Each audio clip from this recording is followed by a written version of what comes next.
नमस्कार दोस्तों, ocean network में आपका स्वागत है। मैं हूं ओमकार चौधरी। 22 जनवरी जिस दिन हम बात कर रहे हैं, इस तारीख का भारतीय आध्यात्मिक और सांस्कृतिक, मैं तो कहूँगा कि पौराणिक भी और रामायण कालीन जो एक हमारी एक गौरवशाली थाती है, उसके लिहाज से भी बेहद महत्वपूर्ण तारीख 22 जनवरी 2024 को प्रभु राम अयोध्या में फिर से एक तरीके से पधारे थे और उनकी प्रतिमा का उनके भव्य और दिव्य मंदिर में प्राण प्रतिष्ठा का समारोह हुआ था, जिसमें स्वयं प्रधानमंत्री नरेंद्र मोदी, योगी आदित्यनाथ, केंद्र के भी कई मंत्री, जानी मानी हस्तियां, उद्योगपति, फिल्म क्षेत्र के लोग, अलग अलग उद्योग क्षेत्र से लेकर के तमाम हस्तियां वहां पर मौजूद थी। बल्कि मैं तो कहूंगा कि कोटि कोटि सनातन धर्मी उस दिन शारीरिक रूप से भले ही ना हो, लेकिन मनः स्थिति से अयोध्या में ही मौजूद थे।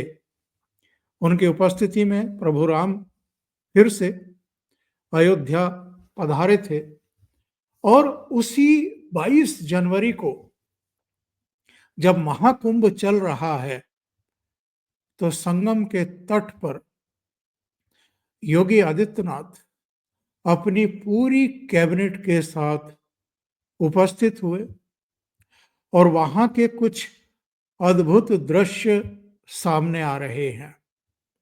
उन्होंने गंगा पूजन किया और विधिवत तरीके से किया, पूरी कैबिनेट के साथ स्नान किया।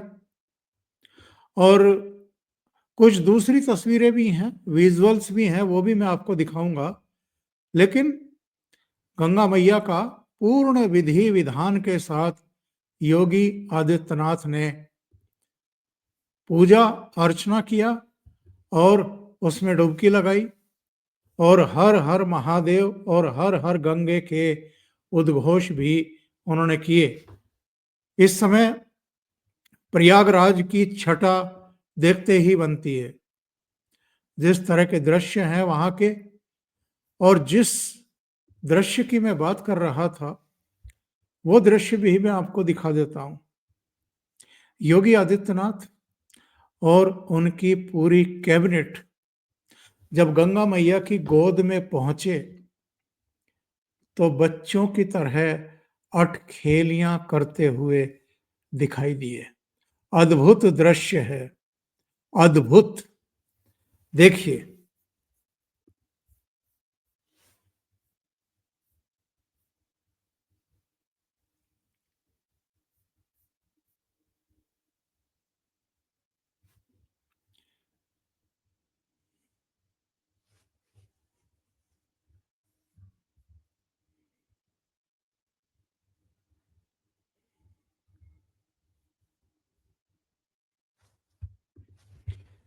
एक दूसरे पर गंगा जल उछालते हुए, और कई दूसरे भी विजुअल्स हैं, कई दूसरे दृश्य भी हैं। और इनसे मैसेज क्या जाता है? सारी चिंताएं, सब राजनीति वगैरह सब से ऊपर उठ करके एकदम निश्चिंत भाव से, बाल स्वभाव में, जहां ना किसी से कोई दुराव होता है, ना बैर होता है, ना ईर्ष्या होती है, ना प्रतिद्वंदिता होती है, एक मासूमियत होती है। और वो मासूमियत योगी आदित्यनाथ और उनके मंत्रियों के चेहरों पर दिखाई दी, जब वो गंगा मैया की गोद में खेलते हुए दिखाई दिए, अठखेलियां करते हुए दिखाई दिए। लेकिन साहब, ये अठखेलियां जो बहुतों को पसंद आई और बहुतों ने उस पर अपनी प्रतिक्रियाएं भी उसी अंदाज में दी हैं। रूबिका लियाकत ये जानी मानी एंकर हैं, आप सब जानते हैं। उन्होंने लिखा कि योगी आदित्यनाथ हमेशा सख्त छवि में दिखते हैं, लेकिन मां गंगा की गोद में पहुंचते ही बाबा का बालक रूप जाग गया। महाकुंभ में स्नान के लिए सीएम योगी आदित्यनाथ के साथ उनकी पूरी कैबिनेट पहुंची और कुंभ की खुशी हर एक के चेहरे पर साफ झलक रही थी। जय हो गंगा मैया की।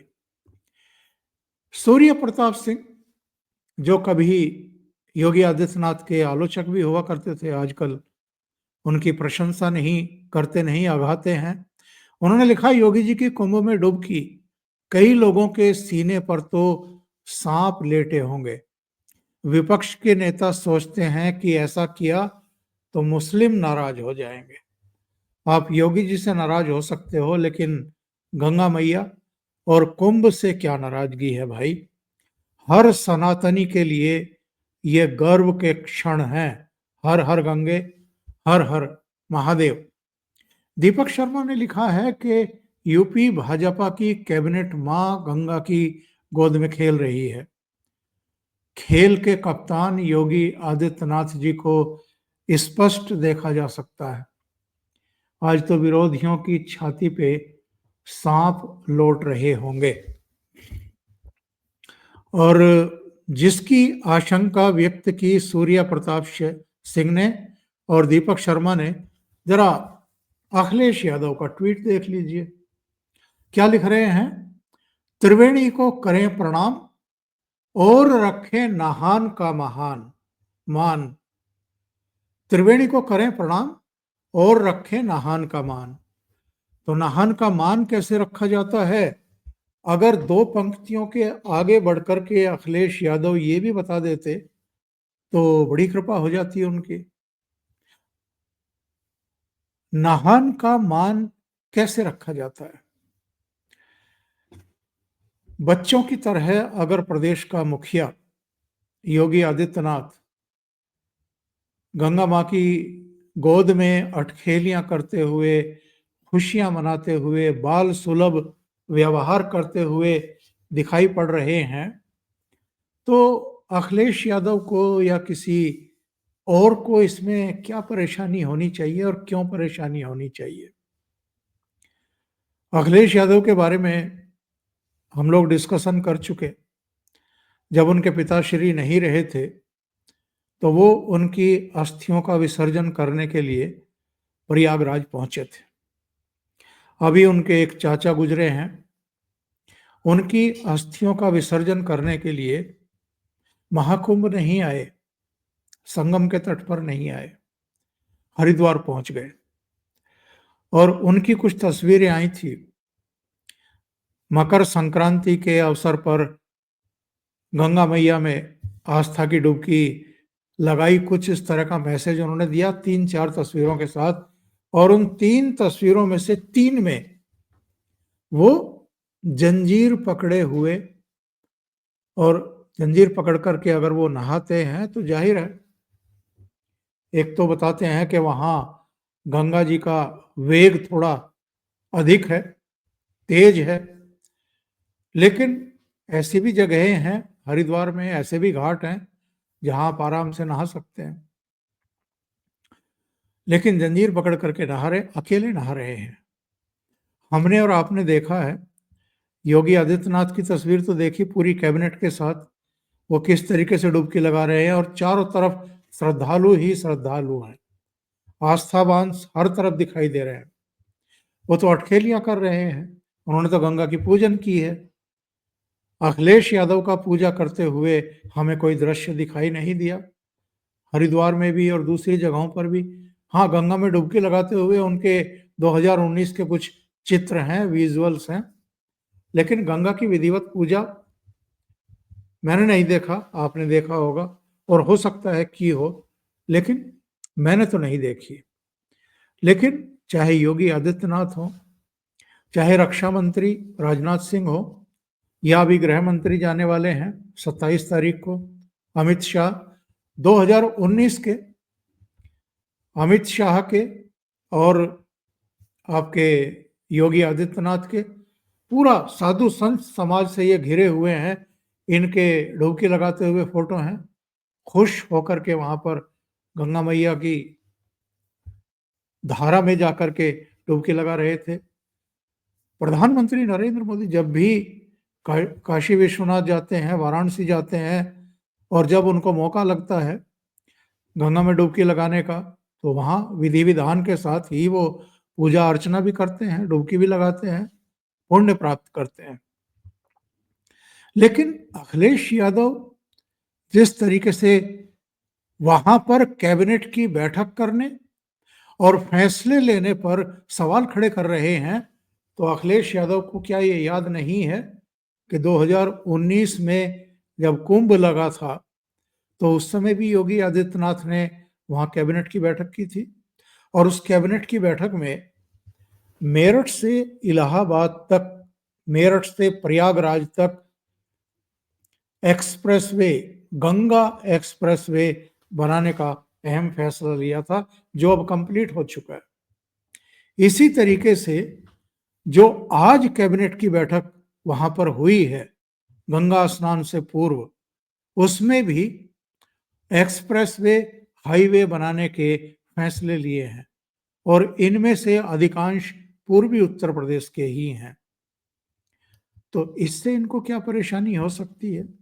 और जो फैसले वहां पर हुए हैं कैबिनेट की बैठक में, वो भी मैं आपको बता दूं कि कितने अहम फैसले वहां पर हुए हैं। ये जानकारी दी गई है कि योगी सरकार ने गंगा एक्सप्रेसवे का विस्तार कर दिया है। अब गंगा एक्सप्रेसवे प्रयागराज से मिर्जापुर, वाराणसी, चंदौली को जोड़ेगा। चंदौली में यह पूर्वांचल एक्सप्रेस से जुड़ेगा और बुंदेलखंड से होते हुए नेशनल एक्सप्रेसवे से भी जुड़ेगा। इसके अलावा प्रयागराज और चित्रकूट को मिलाकर के डेवलपमेंट रीजन तैयार किया जाएगा। लखनऊ प्रयागराज के बीच दूरी कम करने के लिए 6 लेन ब्रिज का निर्माण तेजी से पूरा किया जाएगा। इसके अलावा कैबिनेट ने जो फैसले लिए हैं आज प्रयागराज में, महाकुंभ में, प्रयागराज प्रदेश के हाथरस, बागपत और कासगंज, इनमें 3 मेडिकल कॉलेज बनाए जाएंगे। इसको लेकर के प्रस्ताव पारित कर दिए गए, और इसी के साथ बलरामपुर में KGMU सैटेलाइट सेंटर को मेडिकल कॉलेज में स्थापित करने का फैसला किया गया है। चौथा बड़ा फैसला उसमें यह हुआ कि स्वामी विवेकानंद युवा सशक्तिकरण योजना के तहत छात्रों को निशुल्क स्मार्टफोन दिए जाएंगे। उत्तर प्रदेश एरोस्पेस और रक्षा इकाई और रोजगार प्रोत्साहन नीति 2024 को भी कैबिनेट ने मंजूरी दे दी। इसके अलावा टाटा टेक्नोलॉजी लिमिटेड यानी TTL के सहयोग से प्रदेश में 62 राजकीय औद्योगिक प्रशिक्षण संस्थानों का उन्नयन किया जाएगा, ये भी फैसला हुआ। और centre for innovation, incubation and training यानी CIIT, इसके 5 सेंटर्स की स्थापना की जाएगी। और भारतीय नागरिक सुरक्षा संहिता 2023 की धारा 20 के अंतर्गत अभियोजन निदेशालय की स्थापना की जाएगी। निवेश बढ़ाने के लिए कदम उठाए जाएंगे। मिर्जापुर में 10,000 करोड़ से अधिक निवेश को बढ़ावा दिया जाएगा। और कैबिनेट बैठक में मुरादाबाद और 2 अन्य जगहों पर औद्योगिक प्रस्ताव पर भी चर्चा की गई। प्रयागराज, वाराणसी और आगरा म्युनिसिपल बॉन्ड जारी करने की घोषणा की गई। इससे पहले गाजियाबाद और लखनऊ, इन 2 जगहों पर जो बॉन्ड घोषित किए गए थे, उन्होंने शानदार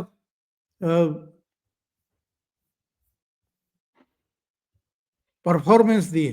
तो सवाल ये है कि अगर प्रदेश के हित में बड़ी घोषणाएं वहां पर हो रही हैं, तो भाई इससे अखिलेश यादव को परेशानी क्यों हो रही है? मेरा मानना यह है कि योगी आदित्यनाथ पूरी कैबिनेट के साथ अगर प्रयागराज पहुंचे हैं संगम में, महाकुंभ में अगर डुबकी लगाई है, तो एक तरीके से उन्होंने अखिलेश यादव जैसे विरोधियों को एक खुला चैलेंज देने का काम भी किया है। हिंदुत्व का, हिंदुत्व एकता का शंखनाद भी किया है। और ये महाकुंभ इसलिए भी जाना जाएगा कि कुछ ही महीने पहले जब लोकसभा चुनाव हुए थे, तो इन लोगों ने हिंदुओं को विभाजित करने में कोई कसर बाकी नहीं छोड़ी थी। इसके बावजूद कि जनवरी 2024 में प्राण प्रतिष्ठा हुई थी भगवान राम की प्रतिमा की, मंदिर बना था और पूरे देश में हिंदू एक दिखाई दे रहे थे, गर्व की अनुभूति हो रही थी, तब इन लोगों ने हिंदुओं को विभक्त करने के लिए षड्यंत्र रचे, साजिशें रची। उसका परिणाम हमने देखा है लोकसभा चुनाव में। किस तरीके से भारतीय जनता पार्टी जो 400 पार का नारा दे रही थी, वो 240 पर ठहर गई। ये अलग बात है कि एनडीए की 293 सीटें आ गई और नरेंद्र मोदी तीसरी बार प्रधानमंत्री बनकर के इतिहास में दर्ज हो गए, लेकिन इन्होंने तो कोई कसर बाकी छोड़ी नहीं थी। अब आप देखिए, जितने विधानसभा चुनाव हो रहे हैं उनमें फिर से हिंदुत्व इकट्ठा दिखाई दे रहा है, हिंदू एकजुट दिखाई दे रहे हैं।